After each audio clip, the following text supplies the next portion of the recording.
Assalamualaikum warahmatullahi wabarakatuh. Selamat berjumpa kembali Bapak Ibu, para penanggung jawab aplikasi sistem informasi pemerintahan daerah di seluruh OPD, di seluruh daerah, kabupaten, kota, provinsi, dimanapun Anda dapat menyimak atau menyaksikan video ini. Video kali ini masih merupakan seri tutorial penggunaan dari aplikasi sistem informasi pemerintahan daerah versi Pusdatin, yang mana sebelumnya sudah ada video untuk proses penginputan data master, dan di video kali ini kita akan bersama-sama untuk belajar bagaimana cara untuk menambah kegiatan di dalam aplikasi sistem informasi pemerintah daerah ini. Sebelumnya saya ingin mengucapkan terima kasih kepada Bapak Ibu yang sudah subscribe, dan bagi Bapak Ibu yang belum subscribe, saya mengharapkan agar Bapak Ibu bisa subscribe channel ini, like serta share channel ini demi untuk mendukung perkembangan channel dan tentunya untuk menyampaikan dan menyebarluaskan informasi yang berguna bagi rekan-rekan yang lainnya. Oke, kita langsung saja. Saya yakin Bapak Ibu sudah tahu semua ya URL atau alamat dari aplikasi SIPD Pusdatin, namun tidak ada salahnya saya sertakan alamat URL-nya di deskripsi video ini agar Bapak Ibu bisa mudah untuk mengakses dari aplikasi tersebut. Di sini saya langsung pastekan di kolom URL web browser, kemudian saya enter dan masuk ke aplikasi SIPD Pusdatin. Nah, di sini kita klik sistem informasi pembangunan daerah, kemudian dipilih pembangunan daerah dalam kurung Permendagri 90. Klik, kemudian sebelum kita lanjut, di sini saya mengasumsikan dua hal, Bapak Ibu. Yang pertama, asumsi yang pertama adalah Bapak Ibu sudah melaksanakan proses pemetaan dari program dan kegiatan nomenklatur Permendagri 13 ke program dan kegiatan nomenklatur Permendagri 90 sesuai dengan arahan dari tim pemutakhiran Permendagri 90, yang mana arahannya adalah bahwa pemetaan program dan kegiatan, ya, khusus program dan kegiatan itu tidak merubah apapun terhadap program dan kegiatan yang ada di OPD masing-masing. Jadi pemetaan itu hanya memberikan warna dari sebuah OPD. Jadi misalnya OPD A sesuai dengan aturan Permendagri 90 tentang kodifikasi nomenklatur itu harusnya berwarna biru misalnya. Namun ternyata setelah dilakukan pemetaan diketahui bahwa OPD A tersebut ternyata ada beberapa warna juga di dalamnya yang mana itu tidak seharusnya ada di dalam OPD tersebut. Namun karena SOTK di daerah Bapak Ibu masing-masing mengatur seperti itu, maka hal itu yang harus diikuti. Jadi seperti itu arahan dari teman-teman tim pemutakhiran Permendagri 90 terkait dengan proses pemetaan yang harus dilakukan.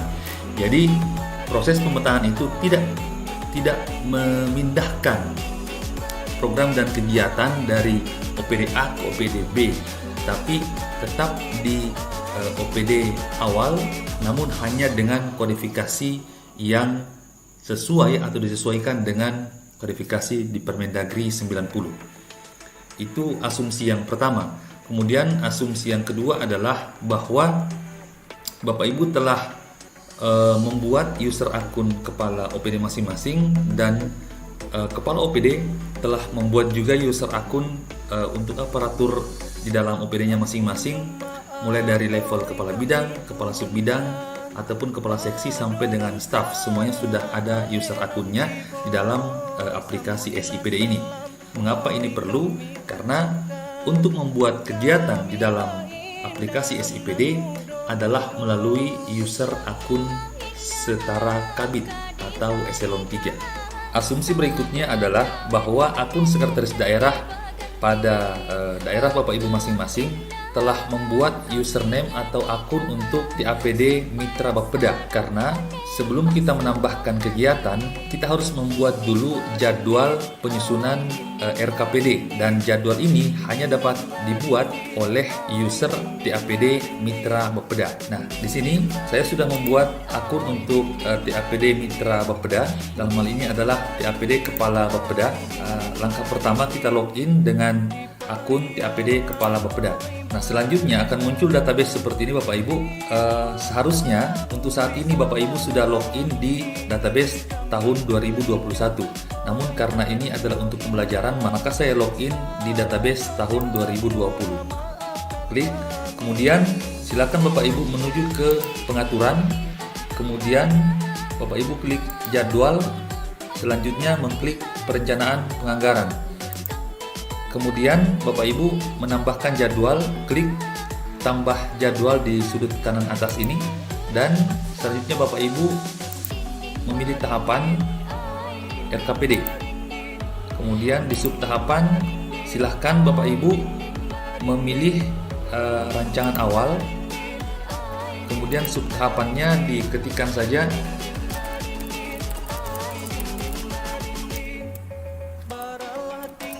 Kemudian mekanisme pelaksanaannya ini yang penting, dengan asumsi bahwa di dalam aplikasi SIPD kita ini belum terinput data-data standar harga yang terdiri dari SSH ataupun ASB, SBU maupun HSPK, maka dalam penyusunan dokumen RKPD di dalam aplikasi SIPD ini kita menggunakan mekanisme pelaksanaan dengan tidak menggunakan rincian belanja.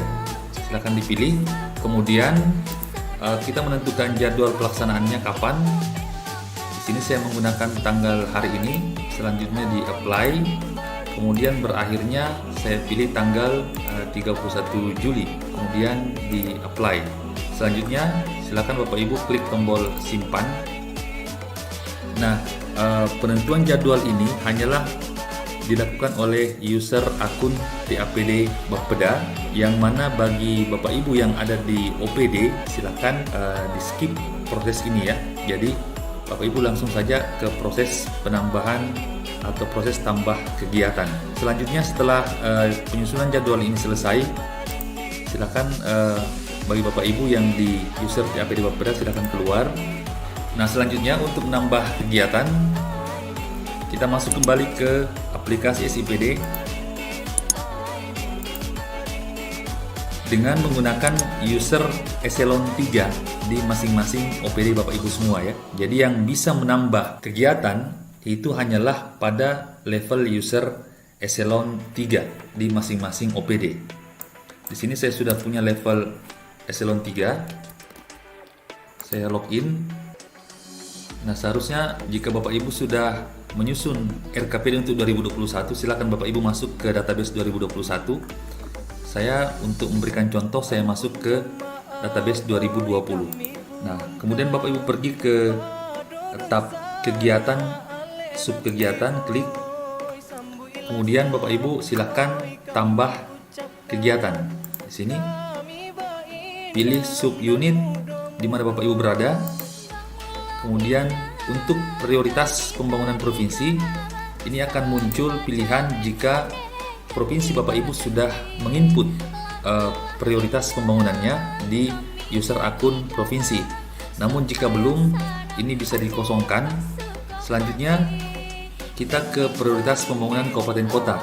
Ini juga akan muncul pilihan ketika daerah Bapak Ibu semua sudah menginput juga prioritas pembangunan di daerah Bapak Ibu masing-masing. Di sini saya ada contoh, ada 2 yang sudah saya input sebagai bahan pembelajaran. Saya pilih pengalokasian anggaran. Kemudian untuk sub kegiatan, ini yang penting Bapak Ibu ya. Sebagaimana asumsi kita di awal tadi bahwa kita sudah melaksanakan pemetaan nomenklatur dari Permendagri 13 ke nomenklatur Permendagri 90. Mengapa itu menjadi perhatian? Karena sub kegiatan yang kita pilih di sini itu adalah sub kegiatan hasil pemetaan dari kegiatan kita di Permendagri 13 atau di RPJMD. Nah, anggaplah kita sudah melakukan pemetaan dari satu kegiatan ke subkegiatan koordinasi pelaksanaan musrembang kabupaten kota. Nah, itulah kemudian kita pilih di sini menjadi subkegiatan yang akan kita input. Bagaimana jika ada satu OPD yang ternyata masih mengampu urusan yang di dalam Permendagri 90 itu sudah bukan menjadi kewenangan dari OPD tersebut. Sebagaimana yang kita asumsikan sebelumnya di awal tadi, bahwa arahan dari tim pemutakhiran Permendagri 90 mengatakan bahwa tidak ada perubahan program dan kegiatan di dalam proses pemetaan. Oleh karena itu, jika terjadi bahwa satu OPD mengampu urusan yang bukan menjadi kewenangannya di dalam Permendagri 90, itu akan kita jelaskan kemudian setelah kita menginput subkegiatan yang memang menjadi urusan dari OPD Bapak Ibu semua. Jadi sebentar kita bahas itu, kita lanjut dulu. Untuk level tat subkegiatan ini bisa dikosongkan. Selanjutnya, sumber dana silakan Bapak Ibu pilih sumber dana di mana subkegiatan yang akan kita input dibiayai, apakah dari pajak rokok atau dari dana alokasi umum. Kalau misalnya dana alokasi umum, silakan diketik umum, akan muncul dana transfer, dana bagi hasil dana alokasi umum, silakan dipilih. Kemudian lokasinya Bapak Ibu pilih, lokasi detailnya silakan di kabupaten, kemudian kecamatannya dan kelurahannya. Selanjutnya Bapak Ibu memilih waktu pelaksanaan. Ini relatif tergantung dari waktu pelaksanaan subkegiatan yang akan kita input, apakah 3 bulan, 6 bulan, atau 12 bulan. Saya mencoba memilih yang 12 bulan, Januari sampai Desember. Kemudian anggarannya berapa? Nah, ini lagi Bapak Ibu ya, perlu diperhatikan bahwa anggaran subkegiatan ini tergantung dari metode pelaksanaan yang tadi dipilih di dalam penentuan jadwal, di dalam penyusunan jadwal. Jika dalam penyusunan jadwal tadi kita memilih metode pelaksanaan dengan menggunakan rincian belanja, maka anggaran di dalam penambahan subkegiatan ini tidak akan muncul. Jadi anggaran subkegiatan muncul jika tadi kita memilih menggunakan metode tanpa menggunakan rincian belanja. Nah, di sini kita bisa langsung menembak berapa anggaran yang kita butuhkan di dalam satu subkegiatan. Misalnya 70 juta. Selanjutnya kita menambah indikator keluaran. Silakan Bapak Ibu pilih atau input sesuai dengan indikator dari subkegiatan yang Bapak Ibu input. Kemudian setelah itu kita pilih tombol simpan. Demikian Bapak Ibu cara untuk menginput atau menambah kegiatan yang mana memang menjadi urusan yang diampu oleh OPD Bapak Ibu semua. Nah, bagaimana dengan program dan kegiatan yang di dalam Permendagri 90 itu bukan menjadi urusan dari OPD Bapak Ibu, tapi ternyata di SOTK di daerah Bapak Ibu masing-masing itu masih diberikan kewenangan kepada OPD Bapak Ibu untuk mengurusnya. Nah, jika hal tersebut terjadi, maka Bapak Ibu harus melaporkannya ke admin dari akun Sekda untuk menambahkan urusan yang mana di dalam Permendagri 90 sudah bukan menjadi urusan dari OPD Bapak Ibu semua. Caranya adalah saya keluar dari akun Eselon 3 ini. Saya mencontohkan Bapak Ibu, anggaplah misalnya ada satu daerah yang mana OPD Bapedanya itu masih menjadi OPD yang menangani proses penyusunan dokumen KUA dan PPAS. Ada beberapa daerah yang masih seperti itu, di mana di dalam Permendagri 90 penyusunan dokumen KUA dan PPAS itu sudah menjadi urusan yang diampu oleh Badan Pengelola Keuangan Daerah. Nah, jika di daerah Bapak Ibu masih seperti itu, Bapedanya masih mengampu urusan untuk penyusunan dokumen KUA dan PPAS, maka user Sekda akan menambahkan urusan keuangan di dalam OPD Bapeda. Kita login sebagai Sekda, kemudian di database di mana kita akan menginput, akun Sekda akan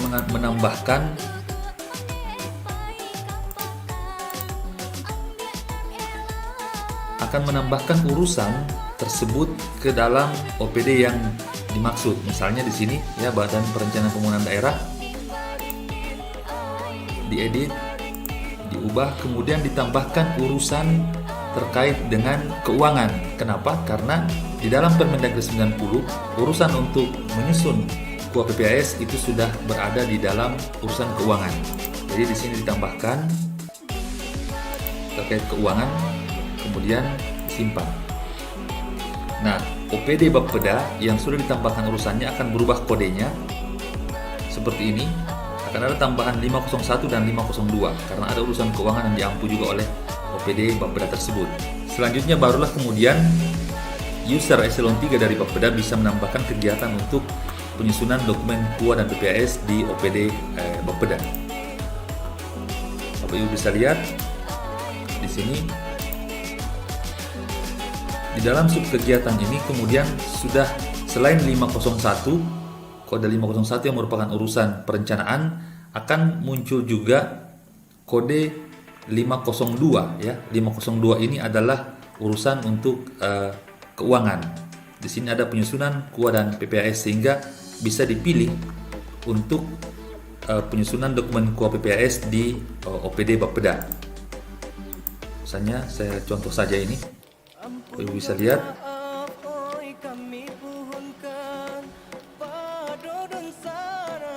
Nah, di sini kemudian kelihatan bahwa ada urusan keuangan yang juga dilaksanakan atau dikerjakan oleh OPD Bapeda. Inilah yang dimaksud dengan beragam warna di dalam satu OPD, yang mana seharusnya OPD ini hanya mengampu satu warna, yakni warna perencanaan, ternyata kemudian juga melaksanakan warna keuangan. Inilah yang dimaksud oleh teman-teman kita di tim pemutakhiran, bahwa pemetaan itu pada dasarnya hanyalah memetakan warna dari masing-masing OPD di daerah tersebut.